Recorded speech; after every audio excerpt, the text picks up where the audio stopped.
What if I told you one comedian's joke completely flipped the script on Meghan Markle's carefully crafted image? Trevor Noah didn't just take a shot. He exposed the shocking contradictions behind her victim narrative, and the internet went wild. From royal rebellions to viral memes, the couple that wanted privacy has now become the world's favorite punchline.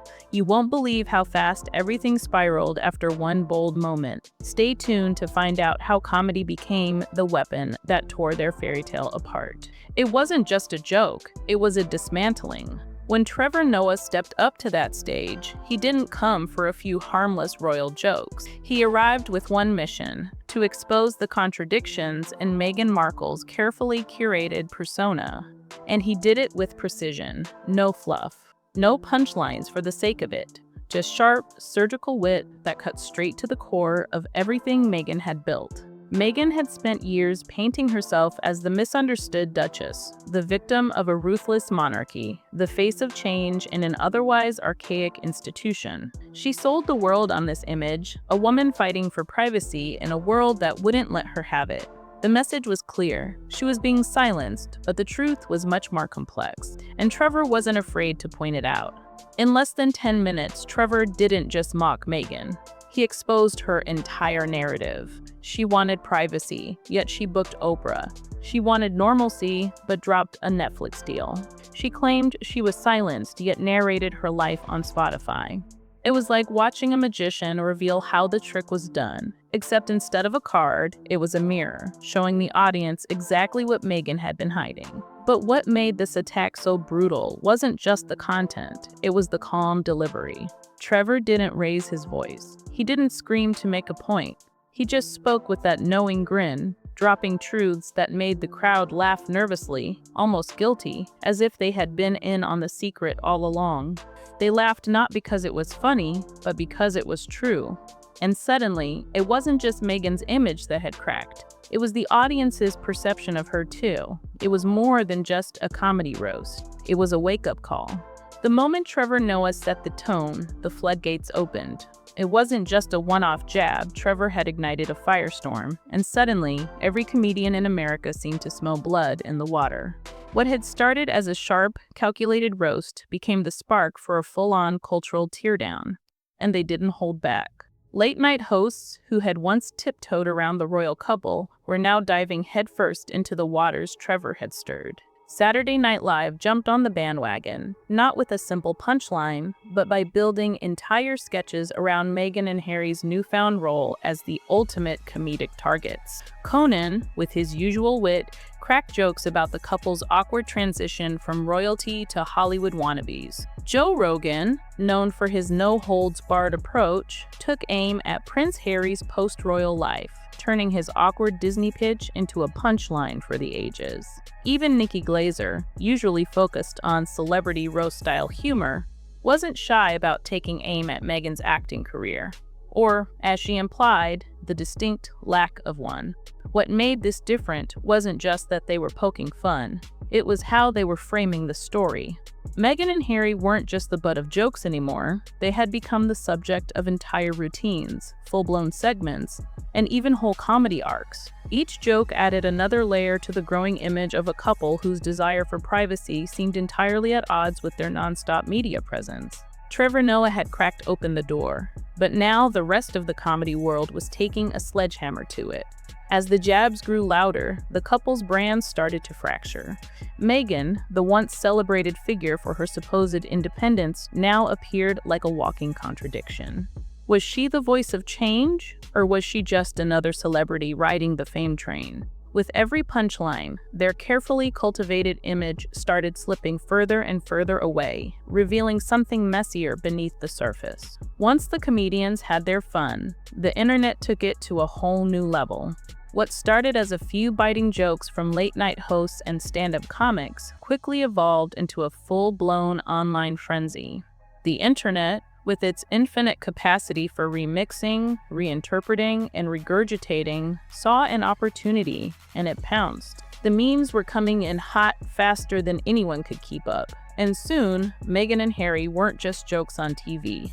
They were viral content, consumed, reimagined, and spit back out in 1,000 different forms. It didn't take long for TikTok and Twitter to pick up the pace. The first major hit, a single awkward moment from Meghan's Netflix docuseries, where she corrected Mindy Kaling on how to pronounce her name.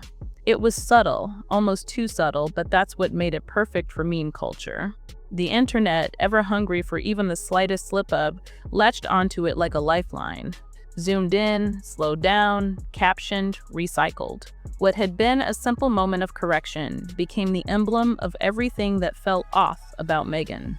The overcorrection, the performative behavior, the subtle signals that screamed, "I'm above this." Suddenly, she wasn't the relatable, humble duchess anymore. She was the girl who would correct you at brunch, then post a "just being real" caption on Instagram.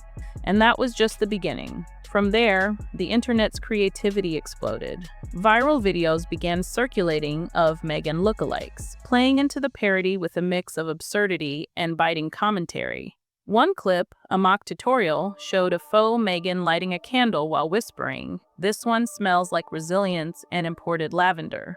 Another video mocked her wellness brand, with an exaggerated take on how she might pitch organic, eco-friendly products. It was more than just humor. It was a full-blown satire of everything Meghan had marketed: her perfect image, her wellness routine, her personal brand. The content was rich with absurdity, yet it hit so close to home that it felt almost painfully true. Meghan had, in the eyes of the internet, become the embodiment of tone-deaf celebrity activism, the queen of performative realness. What made this whole situation so lethal wasn't just the creativity, it was the precision. The internet had been watching Meghan's every move, analyzing every interview, every smile, every awkward pause. They didn't need to invent anything, they just took what was already there and amplified it. They saw the inconsistencies, they noticed the contradictions, and they gave them a life of their own. This wasn't just about mocking the couple. It was about deconstructing their entire narrative, peeling back the layers until nothing was left but a hollow shell. But perhaps the most telling moment came when Meghan's image took a hit on the global stage, with the UK leading the charge. British comics didn't view Meghan and Harry as royals who had stepped down. They saw them as traitors to the institution, shamelessly cashing in on their legacy while bashing it from the comfort of their Montecito mansion. It was a character assassination.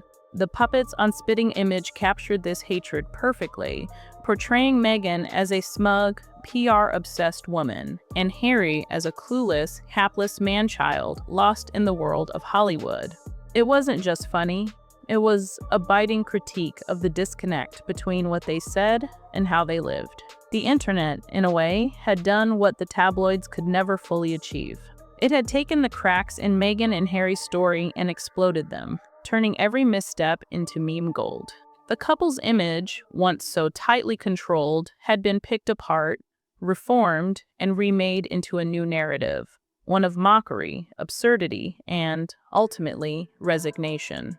While the American comedic scene had a field day with Meghan and Harry, the UK didn't just join the roast, they turned it into a full-on cultural spectacle. In Britain, the couple wasn't seen as former royals trying to carve out a new life. No. In the eyes of many, they were something far worse: traitors to the monarchy, opportunists cashing in on their royal legacy, while simultaneously throwing stones at the very institution that had made them famous. British satire didn't hold back. In fact, it turned the volume up to 11.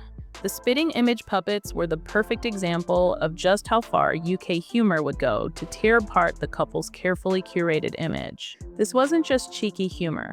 It was brutal, no-holds-barred character assassination. Meghan's puppet, with its fixed, smug grin, wasn't just poking fun at her royal status. It was mocking her entire public persona. The character exuded a sense of calculated PR strategy, the kind of smile you'd expect from someone who had spent years crafting the perfect image. The puppet Harry, on the other hand, was portrayed as a bumbling, clueless man-child, someone whose post-royal life seemed like it belonged in a sitcom rather than the real world. The mockery didn't stop with their personalities. The spitting image sketches hit the very core of what Meghan and Harry represented in the eyes of the public. One scene had Harry whining about needing a job, a moment that mirrored his real-life awkwardness when he was caught pitching Meghan to a Disney executive for a voiceover role. It was almost too perfect. What was presented as a moment of vulnerability now looked like a punchline, something to be ridiculed rather than sympathized with. It was funny, yes, but there was an unsettling undertone to the jokes. It was a reminder that these were not just harmless celebrities. They were a couple who had built a brand around a story of struggle, only to be seen as living a life that felt too disconnected from their supposed ideals. Once the floodgates opened, it wasn't just the UK and late-night hosts taking aim at Meghan and Harry. The comedic wave had spread like wildfire, and every comic with a platform joined in on the fun. What had started as a clever roast by Trevor Noah had turned into a full-on spectacle. The once untouchable royal couple was now fair game, and every comedian, from the high-profile to the lesser-known, saw an opportunity to poke holes in their narrative. Jimmy Kimmel, who had always played it safe, suddenly found himself delivering some of the most biting jokes about the couple. Known for crossing lines others wouldn't dare to, Jimmy's punchlines weren't just safe cracks about royal drama. No, he dropped a dark, sharp joke that hit harder than anything we'd heard before.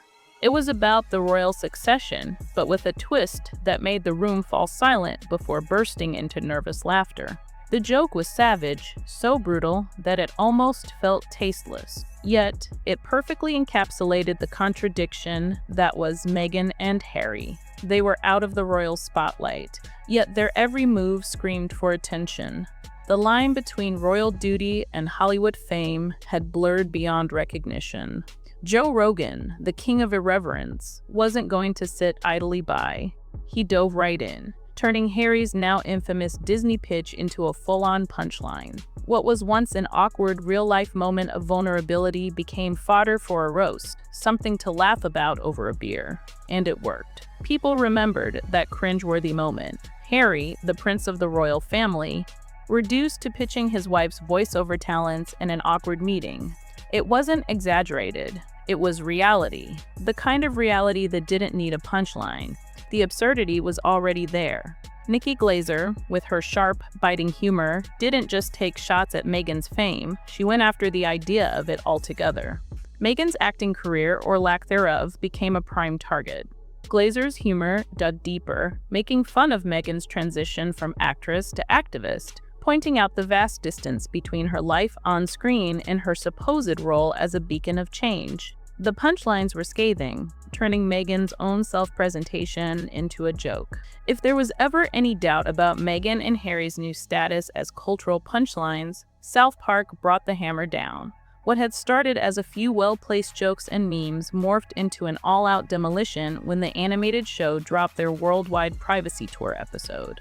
If there was any hope left for salvaging their public image, South Park obliterated it with a brutal, unapologetic satire that left no room for interpretation. The genius of the South Park episode wasn't just the sharpness of its jokes, it was the honesty. Where glossy magazine profiles and carefully crafted PR statements tried to dress up the contradictions in Meghan and Harry's story, South Park cut straight to the heart of it. The cartoon versions of the couple weren't portrayed as misunderstood victims of a ruthless media. They were shown as hypocrites, chasing after every camera and microphone despite their constant cries for privacy. There was no subtlety. It was raw, and it was real in a way that the real-life media couldn't afford to be. The South Park episode had the couple parading through towns, carrying signs that screamed, "We want privacy," while they barged into talk shows, launched books, and took every opportunity to grab the spotlight. It wasn't just funny, it was perfectly on point. The contradiction, the hypocrisy that everyone had noticed but no one dared say out loud, was laid bare in front of a global audience. Meghan and Harry weren't victims of the system. They were complicit in the very media circus they claimed to escape from. But the real sting came from the parodies of their real-life actions. The red-headed Prince Harry character shamelessly promoted his memoir, Spare, in the same way the real Harry had relentlessly pushed his book on every platform available. Meghan's animated self wasn't just chasing the spotlight, she was obsessed with it. An insatiable hunger for attention, even as she pretended to champion a life of privacy and tranquility. The jokes didn't even need to be complex. The absurdity of the situation was already clear. The real gut punch wasn't in the jokes themselves, it was in the silence that followed. Meghan and Harry's carefully crafted image, built over years of strategic PR and controlled narratives, had been completely dismantled. The comedians, the internet, and the public at large had all played a part in this. But what really sealed their fate was the fact that they didn't fight back, not in any meaningful way at least. No fiery rebuttals, no bold statements correcting the record, no major interviews where they stepped forward and called out the narrative being built around them. Instead, they stayed silent. And in that silence, the jokes grew louder. The more they chose not to engage, the more the world seemed to mock them, endlessly, relentlessly. It was as if, by not confronting the growing tidal wave of ridicule, Meghan and Harry had inadvertently signed off on their new roles as the punchlines in a global comedy show. They were no longer public figures seeking to redefine their narrative. They had become content for the masses, jokes that never quite stopped being funny. And when you don't reclaim the story will be taken from you. It was clear by now, the couple wasn't being seen as the victims they had once been painted as. Instead, they were seen as opportunists. Every new project they launched, every cause they championed, was now automatically filtered through a lens of sarcasm and mockery. Meghan and Harry could release a documentary about humanitarian efforts, but all anyone would remember was the meme about Meghan's expensive wellness products or Harry's awkward Disney pitch. The sincerity of their ventures, their supposed desire to change the world, was drowned out by the internet's relentless mockery. Every announcement was scrutinized and turned into something to laugh at. Even their most heartfelt moments that would have once been considered newsworthy, were now just fodder for social media's savage commentary. This wasn't a case of a few bad jokes, it was the complete erosion of their narrative. What had once been an image of royals turning their backs on the monarchy for a quieter life was now a parody. A couple whose desire for peace was constantly undermined by their pursuit of the spotlight. A duo who said they were done with royal duties, only to embrace every bit of fame they could grasp. The hypocrisy was too obvious to ignore, and the more they stayed silent, the more it became impossible to deny. And what's worse, the comedy wasn't just entertainment. It had become a cultural reckoning. Trevor Noah didn't just make people laugh, he made them rethink what they had been told about Meghan and Harry. Every comedian who followed his lead didn't just add a punchline. They reinforced a new understanding of the couple, one that framed them as figures of ridicule, not sympathy. And that understanding spread like wildfire across the internet. And that's where Meghan and Harry's story really begins to unravel. What started as a couple seeking privacy, space, and freedom from the royal spotlight quickly became the very thing they had fought against, a media circus, a spectacle to be consumed. What made it so tragic, in a way, was the irony. Everything they wanted to escape, they ended up embracing in one form or another. They sought a quieter life, but every attempt to break free only seemed to thrust them further into the spotlight. They said they wanted peace, yet they couldn't stop chasing the next big interview, the next Netflix deal, the next opportunity to tell their story. At the heart of it, though, is the simple truth. Fame is unforgiving. Once the public sees a crack, it doesn't just mend it, it widens it.